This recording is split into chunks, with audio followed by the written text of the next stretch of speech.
Okay, I think we're ready to go. We are back and booyah! What time is it? Showtime, showtime! No, it's time for the top 10 games I played in 2020. Booyah! Like I said, this has been a Facebook post in the past. TLDR, let's watch the video. But what are we starting off with first? We said the poopy games were, I don't even remember, they're just so bad. But no, Mario Odyssey was number 4 on the list because I really don't like those camera angles and just get that out of here. No thank you, no thank you, no thank you. And oh, the third trifecta, that's right. See? Out of sight, out of mind, just yeah.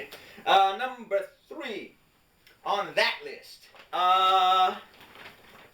No, it would not be Final Fantasy VII. And no, this is not on the top 10 list either because of this freaking turd, Final Fantasy XII. I spent 4 months playing this game. I've never been so insulted as a gamer in my life.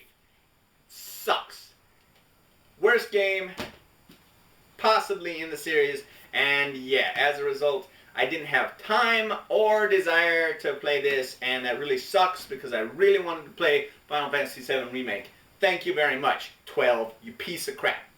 Okay, and then we got number 2 poopy game. Zelda Musou, or Hyrule Warriors, Age of Calamity. And yeah, I was so looking forward to this game, and then I got it, and it was Japanese only. And it's like, okay, so I did the research, and I didn't make this video, which I should have. But apparently, Koei Tecmo did the release in Japan, and Nintendo did the international release the rest of the world.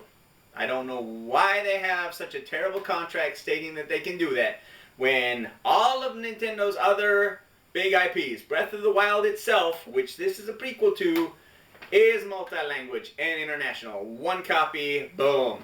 I have an American copy of Breath of the Wild that works with DLC from Japan. Come on, Nintendo, what the hell? Please give us a patch so the poor American kids in Japan can play in English, the poor Japanese kids in America can play in Japanese, or whatever the hell language they want to. It's 2020. Come on. But yeah, enough of that. Okay, so we're into the top 10 list.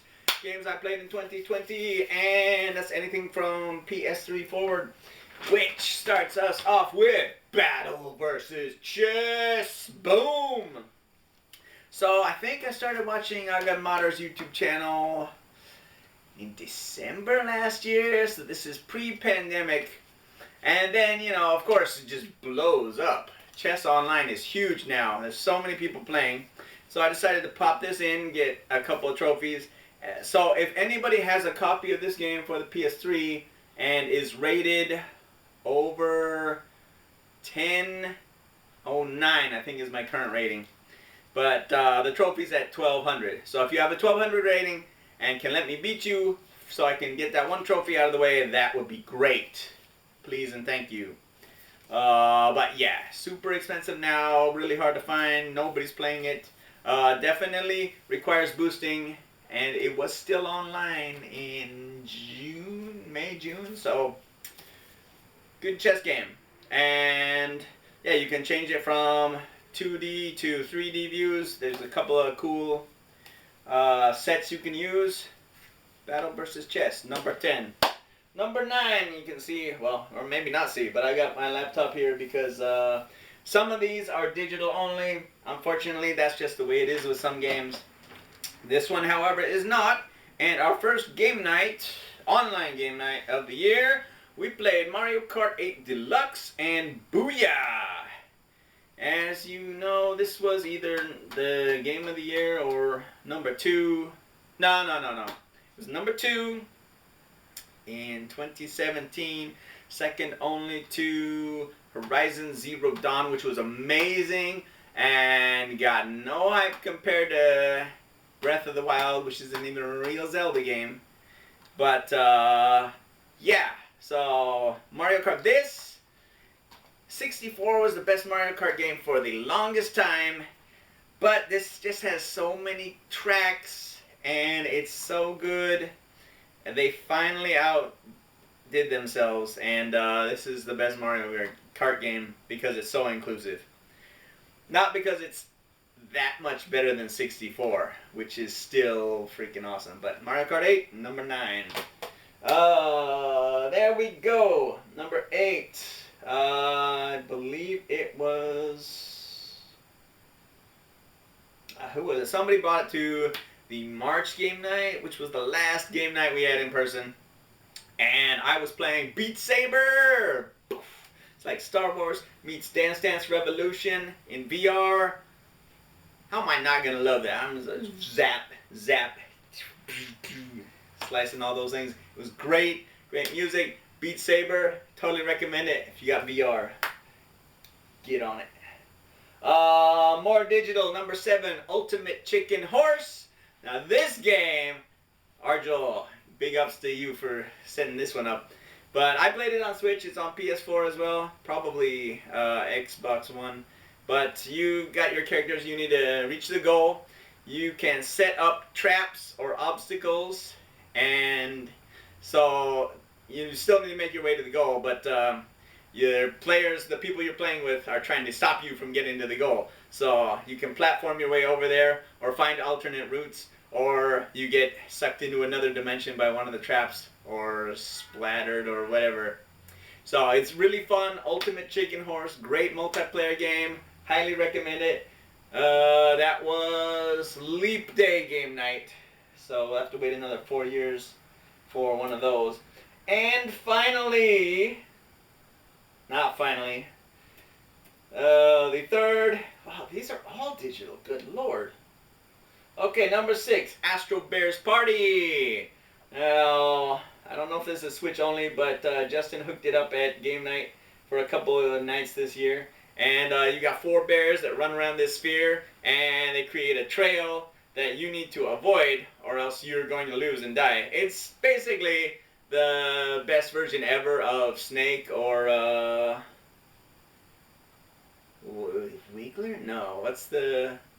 Oh, there's an like the King of Kong, and then there's another centipede-like game that they made a movie about, and it was really cool. But yeah, Snake on your cell phone game, but basically it's the best looking one. And you know, you just jump over or create some sort of maze and go through, and it's really fun. Great for multiplayer, 4 players. You should buy it. You should play it. Okay, we've got sort of a hybrid. What? Okay, I'm like, where is it? Obviously, it's not gonna fit in the bag, but Mario Kart Live Home Circuit. Boom. So, what's not to love? Create your own courses if you've got a big enough apartment or a big enough room. The game itself is online. You gotta download it. But you've got this AR kart running around your apartment. I've got another video up on that. It's just fun. It's a little expensive, so you know, it's not for everyone. And there's still only Mario and Luigi available. I'm still hoping they bring out Peach or Bowser or Toad or something. But yeah, you know, get it before it's gone, I guess. Really good stuff. It was fun. Again, if you have the money and the space, play it. If not, then yeah, you can skip it. But it is my number 5 game of the year. Yeah, not much here, actually. Number 4. Online. Super Mario Brothers 35. Now, yes, it's Super Mario Brothers Classic. Yes, it's basically stolen from the 100 multiplayer that was ripped down. Somebody created a 100-player game. Now, whether that was because Nintendo had it ready to go and was planning on doing their own version, or because they wanted to make their own after seeing that, We'll never know. But that got ripped down. 35 was made, and it's awesome. But know that if you spam with me with Lucky 2s, I am going to go down that pipe every time and despawn them. So, yeah. That's not fun. But the game is awesome. And I'm currently on a 4-game win streak. Okay, number 3. Now, I downloaded this. But fortunately, there is a remastered version out this year on, I think, all systems. And not including next gen, because honestly, who has a PS5 or an Xbox Series X or S right now? And one who would actually want it when there's no games. That's a whole other topic, and don't pay a scalper's price just to get one either. But number 3, remastered came out, so you can get it physical. It was the game that was testing everyone's PCs back in the day, Crysis, and the best game of 2020, of August 2020, of 2020 games. So yeah, I did not believe, right, I started August 31 days of 2020 games with the best game of 31 days of 2020 games in Crysis. But that was amazing, and I think I even held off to get the platinum trophy on Crysis Day itself. So, I mean, not only did I find out, it blew my mind when I'm playing there, like, it's August 2020. I'm like, this is it. This is the game. Perfect match. But yeah, great first-person shooter. I don't know what to say, man. I mean, not since Halo have I enjoyed a game that much. A first-person shooter that much. Because, yeah, I don't like realistic shooters. Sci-fi, Halo, Crysis, that is definitely my speed. And, yeah, there we go. Number 3 game of 2020, and the best game I played in August. Number 2. This will be represented by its Nintendo 64 counterpart, which was also re-released on the GameCube. Animal Crossing. And there's no denying, when 27 million people buy a game and they're stuck at home for months during lockdowns during a pandemic, the Animal Crossing New Horizons is one of the games of the year. And I haven't played it, I'm not gonna buy it. You played one, you played them all in my book. I have the smartphone game, I played the GameCube version, and it's been the same game for 20 years. So, no thank you. But, 27 million people sitting at home for months. Again, games of the year. And number 2 on my list, despite the fact that I've never played it and I never will. But yeah, Animal Crossing. Okay, that brings us to, boom, number 1. Another game I have not played, but if there was one game that is going to sum up everything that was 2020, it's going to be Cyberpunk 2077, Game of the Year. I mean, why didn't you just wait till next year to release it when the game was finished? Considering how bad a year it's been on the whole, just wait. You delayed it once, you delayed it twice, maybe even 3 times. Just wait till the game is finished. But by doing so, and with its buggy release and corrupted save files on PC, which is what it's designed for, and it was also designed to play on this gen systems, PS4, Xbox One, the Pro, the One X, and you couldn't get the job done. As Review Tech would say, you blew it. I mean, come on. Really? This game's been in development for 7 years. 7 years, and you can't get it to run on any platform. PC is the best, I guess. And it's doing okay for on the Pro and the One, I think, because they released a patch a couple days ago. But they said all the patches are going to be out by February. By that time, I'm going to be heading into 31 days in March, so hopefully in April I'll get on this game. But yeah, PS5 upgrade available. Okay, as if that's even ready. Yeah, at least it's no additional cost. That's a good thing. But yeah, again, this encapsulates everything that is and was 2020. This is Game of the Year.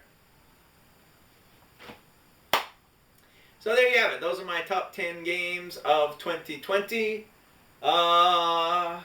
Sorry it was mostly digital. I am shocked. That's the first time ever. And we'll see going forward, because I honestly don't know if I need or want a PS5 or Xbox Series X.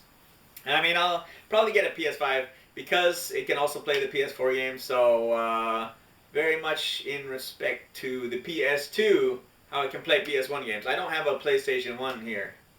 So, you know, that dual functionality is really good. But as long as my Pro's working, you know, why not keep using it? Why not save money and wait till it's actually available to get a PS5 and avoid scalpers and all that other... some people would say happy horseshit, and I will say it too.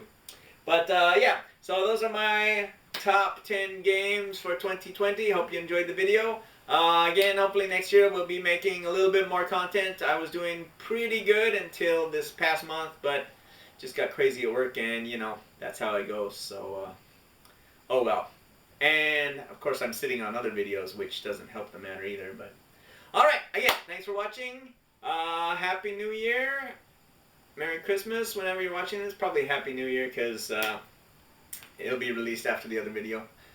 So yeah, thanks for watching. Have a good one.